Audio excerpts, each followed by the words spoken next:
Então, pessoal, vamos aqui agora para o contexto bíblico, né, de a carta aos Efésios. A carta aos Efésios é uma das 4 cartas que Paulo ele escreve estando na prisão. E nós temos aqui a carta de Filipenses, Colossenses e Filemon, juntamente com a carta aos Efésios. E basicamente o tema dessa carta vai falar sobre Paulo, ele querendo agora, né, pregando para os gentios. Ele estava dizendo, olha, vocês gentios, vocês não precisam se converter ao judaísmo para vocês serem cristãos. Vocês só precisam aceitar a Cristo, aceitar o sacrifício que ele fez. Então, Paulo ele deixava isso bem claro. E Paulo não estava querendo ele criar 2 igrejas. Ele não queria criar uma igreja gentílica e a outra judaica. Não, pelo contrário, ele queria que todos esses se unissem em Cristo. O ponto principal aqui que Paulo prega é que Cristo ele é a nossa salvação e ele é o elo que nós temos entre Deus e o homem, certo? Vale lembrar aqui também que Éfeso é a cidade onde Paulo teve aquele embate, né, mencionado ali em Atos dos Apóstolos, onde eles foram ali para a Ágora, né, para o templo ali da deusa Diana. Então, onde eles ficavam gritando ali por 2 horas direto, né?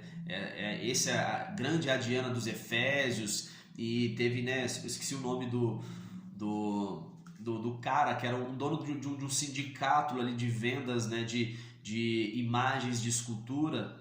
Então ele iniciou, né? Essa briga aqui com Paulo, que causou toda essa confusão, todo esse, né, esse motim causado ali em Éfeso por causa da deusa Diana, certo? E feito isso, a gente vai começar agora no contexto, né, do livro. E Paulo ele começa aqui com a saudação, dizendo, olha, Paulo, apóstolo de Cristo, pela vontade de Deus, aos santos e fiéis em Cristo que estão em Éfeso. E ele vai dizer, né, que Cristo ele nos abençoou com todas as bênçãos espirituais nas regiões celestiais. Ele começa a falar sobre essas questões, né? Ele vai falar logo à frente que a nossa luta não é contra carne nem sangue, né? Só não me engano na carta anterior que ele fala isso, mas contra principados e potestades. Então ele leva a lutas que às vezes a gente tem, que elas não são resolvidas no plano físico, mas elas são resolvidas num plano espiritual. E ele vai dizer que Deus ele nos escolheu desde a fundação do mundo, que nós somos eleitos nele, né? Tipo uma predestinação. Então, Deus ele nos elegeu nele, né, para a gente ser santo e irrepreensível nele. E eu creio que essa santidade maior a gente só vai ter quando a gente tiver um corpo glorificado. Porque é impossível você não conseguir cometer pecados aqui na terra. Sabe? Por que eu estou dizendo isso? Porque Romanos vai falar sobre isso. Aquele que diz que não tem pecado já pecou. Ou seja, nós não conseguimos ter esse nível máximo de santidade aqui na terra, mas nós buscamos ele. Certo? Então, ele está dizendo aqui que a gente vai ser, né? A gente foi eleito no Senhor para ser santos e irrepreensíveis. E isso é um processo. A gente vai se santificando, a gente vai tendo a consciência do pecado e a gente vai lutando com armas espirituais para poder vencer o pecado. Certo? Paulo agora ele vai falar, né, agradecer a Deus e orar. E vai fazer uma oração, e ele vai falar assim, olha, eu ouvi falar da fé que vocês têm em Cristo, né? Isso muito me admira, né? Eu oro para que os olhos do vosso coração sejam iluminados, né? Deus, ele sujeitou tudo que existe debaixo de seus pés e designou a Cristo como cabeça sobre absolutamente tudo o que há.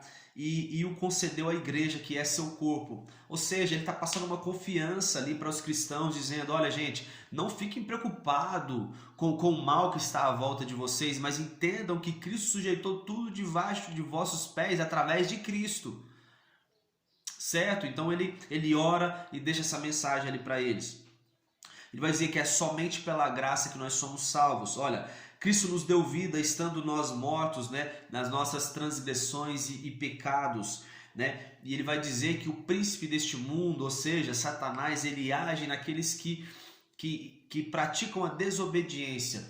Então, a desobediência é algo que dá autoridade para que o mal venha agir nas nossas vidas. Mas quando nós agimos em obediência à palavra do Senhor, sabe? E uma das coisas que a gente tem que entender é que você vai obedecer e você não vai fazer tudo certo, mas você vai aceitar que você é perdoado. Porque quando a gente fica preso no pecado, em algo que a gente fez, aí a gente já perdeu. E aí o maligno vem, entra e toma posse, certo? Antes nós buscávamos satisfazer as vontades da carne, seguindo os desejos e pensamentos, e éramos por natureza destinados à ira. Só que Deus ele nos concedeu vida com Cristo, estando nós ainda mortos para o pecado. Porquanto é pela graça que nós somos salvos por meio da fé. Isso não vem de vós, é um dom de Deus. O que ele está querendo dizer? Olha, gente, a gente não fez nada para que Cristo pagasse um preço por nós, sabe? Então, tipo assim, olha, não tem nada que a gente faça para Deus que, sabe, que fez com que Ele pagasse esse preço por nós estávamos nas trevas, sabe, estávamos ali sujeitos às transgressões. Então, assim, Cristo fez algo por nós, mesmo, né, a gente estando nessas condições. E o que ele está querendo dizer aqui, o principal é o seguinte, que não é por meio das obras que a gente é salvo. Porque se fosse por obras, que obra que a gente fez que fez com que Jesus pagasse um preço por nós?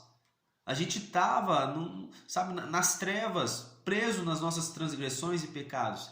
É isso que ele quer dizer. Ó, então, gente, confie, né, na graça, no amor de Deus que ele teve por nós. Porque é por meio da fé que nós somos salvos. E isso não vem de vós, é um dom de Deus. Antes não tínhamos as alianças da promessa. Todavia agora em Cristo Jesus, vós que antes estáveis distantes, fostes aproximados mediante o sangue de Cristo. Então, ele ressalta mais uma vez, né, o que nos une agora, o que nos deixa liberto, o que nos dá esperança, é o sacrifício de Cristo na cruz. De ambos os povos ele fez somente um, ou seja, dos judeus e os demais povos, Deus só fez um. Agora não existe o Deus somente dos judeus, agora Deus é Deus de toda a humanidade, né? De toda a humanidade. Olha só que interessante, ele vai dizer, ó, em seu próprio corpo desfez toda a inimizade, ou seja, anulou a lei dos mandamentos expressa em ordenanças, para em si mesmo criar dos dois um novo ser humano, realizando assim a paz e reconciliar com Deus os dois em um só corpo pelo ato da cruz. Então Deus ele cumpriu tudo ali no ato da cruz, na morte na cruz, e ele reconciliou toda a humanidade através dessa atitude. Então quer dizer que não é através mais de uma lei que a gente é aceito que a gente é aceito por Deus, é através do sacrifício de Cristo. Então a nossa vida não consiste mais em obedecer leis e ordenanças, mas consiste em aceitar o sacrifício feito por Cristo. E o aceitar esse sacrifício por Cristo, você vai ver conselhos que ele fez. Porque tudo converge para ele agora, então tudo que ele fala agora é importante. Então não é que agora tipo assim, a gente não deve fazer nada, mas você deve ouvir a voz de Cristo. E Cristo falou muita coisa através da sua palavra, certo? Vamos prosseguir aqui.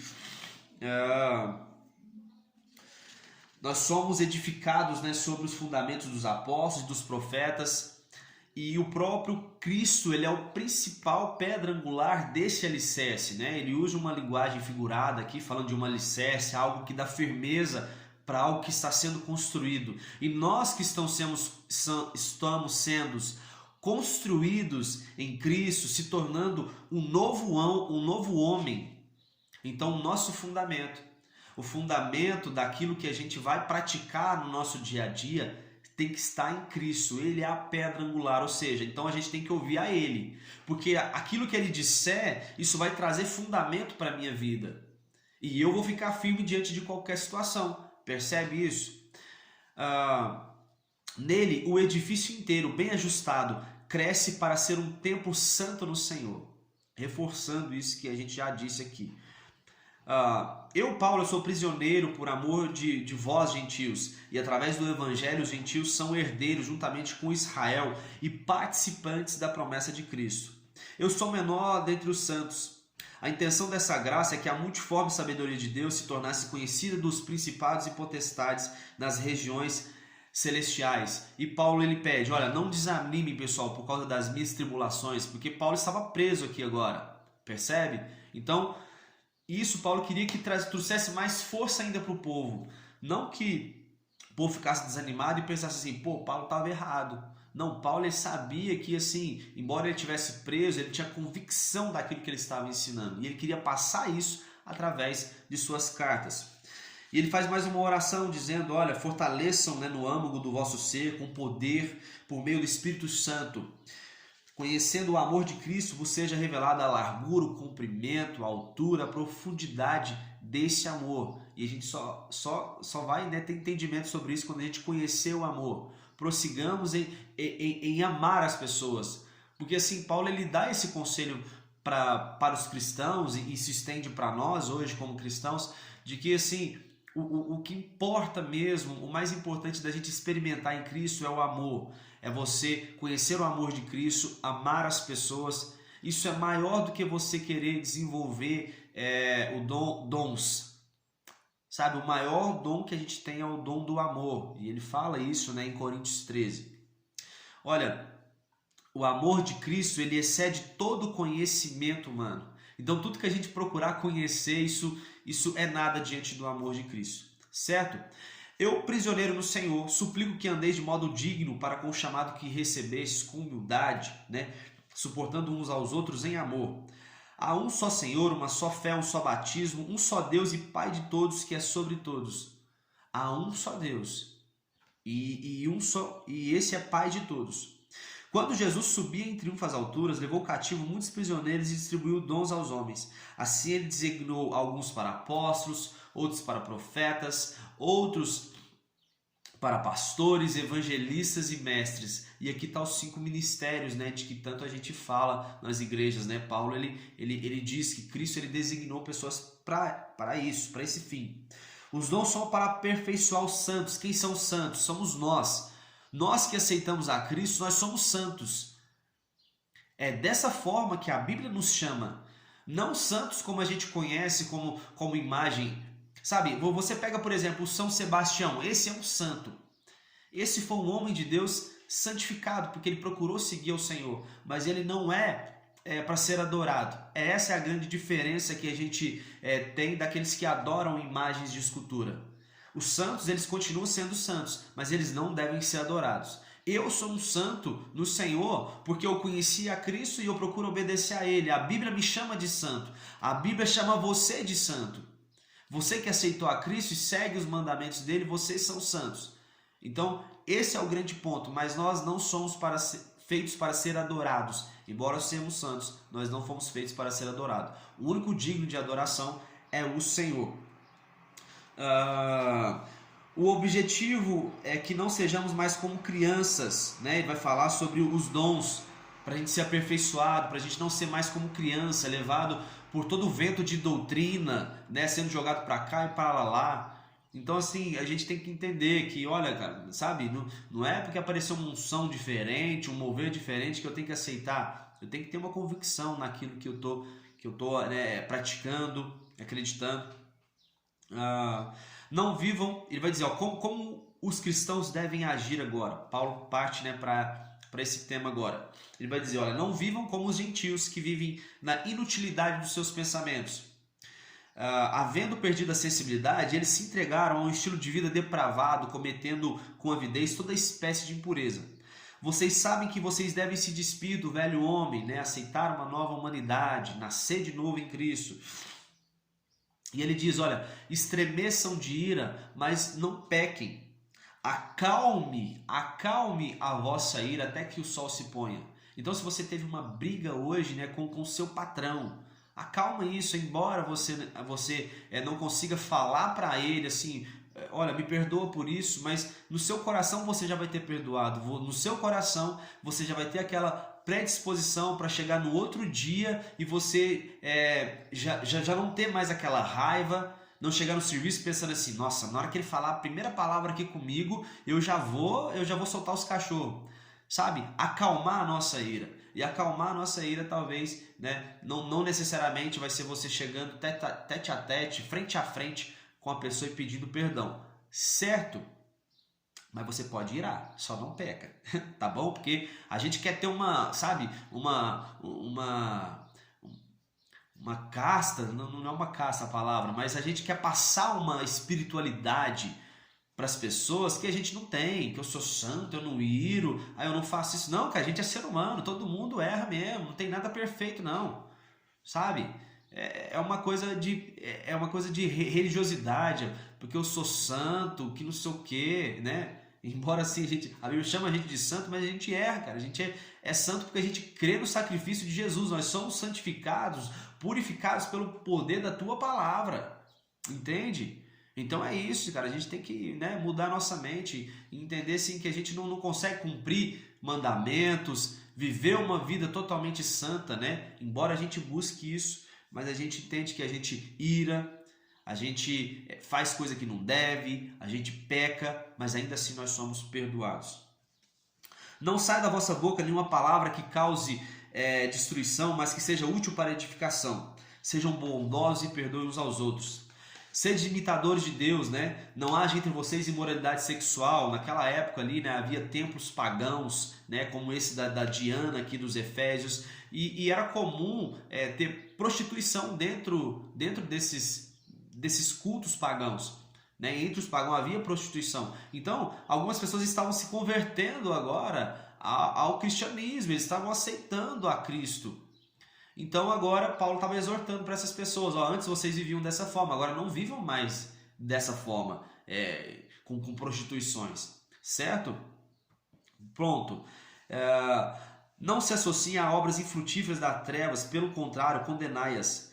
Né? É vergonhoso mencionar as coisas que fazem as escondidas. Desperta você que dorme, né? O que Paulo está dizendo? Paulo está dizendo, gente, no meio desse povo, nessa cultura aqui, né, que vocês vivem, os romanos, né, que eles viviam ali nas religiões politeístas, adoraram vários deuses, né, os deuses ali dos gregos. Então eles viviam numa depravação total.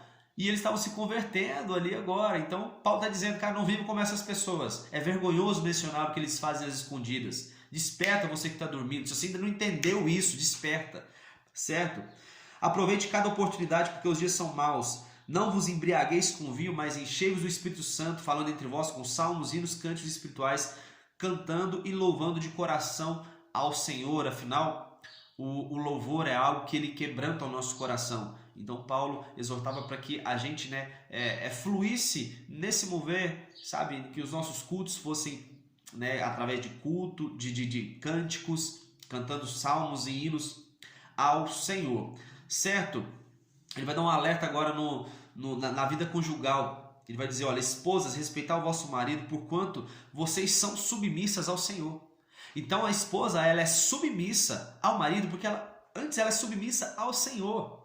Entende? Então não é bem você submeter a só o marido, você está fazendo isso porque você é submissa ao Senhor. Entende? Então não é só por causa do marido. E ele vai dizer mais ainda, porque assim, olha, o marido ele é o cabeça da esposa, assim como Cristo ele é o cabeça da igreja, que é o corpo de Cristo. A igreja é o corpo de Cristo. E diz para o marido, ama as vossas esposas, assim como Cristo amou a igreja, né, e se sacrificou por ela, tendo-a purificado com a palavra. Então tudo que o marido estiver falando para a esposa, se não tiver na palavra, cara, a esposa não precisa ser submissa, porque antes ela tem que ser submissa a Cristo. E quando a esposa ela é submissa a Cristo, ela tem que ser submissa à palavra. Então nada que o marido fale que não esteja na palavra, a esposa não é obrigada a ser submissa ao marido. Percebe isso? Percebe isso? O marido vai purificar a esposa através da palavra. E se o marido não conhece a palavra, ele não está purificando ninguém, cara. Não está purificando ninguém. Olha, quem ama sua esposa ama a si mesmo, porque, olha, e o homem, né, deixará o pai e mãe e se unirá a sua esposa e será uma só carne. Então, se você não está amando a sua esposa, você não está amando a si mesmo, porque a gente ama nós mesmos. O que Paulo está dizendo aqui? A gente não cuida do nosso corpo, a gente não alimenta o nosso corpo. Então, se você não está cuidando da sua esposa, você não cuida de você mesmo. Percebe isso? Pais, obedecei aos vossos pais por quanto é justo. Honrar pai e mãe é o primeiro mandamento com promessa para ter vida longa sobre a terra. Então, se você quer ter uma vida longa, honre aos seus pais. Perceba isso, perceba isso. Não é só honrar líderes é uma coisa que você tem que fazer também. Mas se você não honra seus pais, você pode ter certeza que pela palavra você não vai ter uma vida longa na terra. Pais, não provoqueis a ira dos vossos filhos, mas educai-os com a disciplina e o conselho do Senhor. Então, a disciplina, você tiver que bater, pode bater. E o conselho do Senhor, sempre. Por que você vai fazer o que você está fazendo? Por causa que está escrito na palavra. É o conselho do Senhor. Onde está o conselho do Senhor? Na palavra, cara. Está na palavra. É ali que está o conselho do Senhor. E se precisar de disciplina, disciplina. Se precisar bater, bata. Escravo, obedecei aos vossos senhores, né? Não para agradar a homens, mas como servos de Cristo, porque os olhos do Senhor estão por toda parte. Aqui em Roma, à época, havia muitos escravos aqui no Império Romano. Então, por isso que Paulo ele dá essa exortação, porque né, as pessoas né, elas estavam vindo, se convertendo à pregação de Paulo. Então, eles tinham que agora entender que não era só para poder agradar o Senhor que eles tinham que obedecer aos seus patrões, mas por amor de Cristo, porque Cristo ele estava com os olhos por toda parte. Então, o que eles faziam não era só para agradar os patrões, mas para agradar a Deus. Certo? Servir aos seus patrões como se servissem ao Senhor.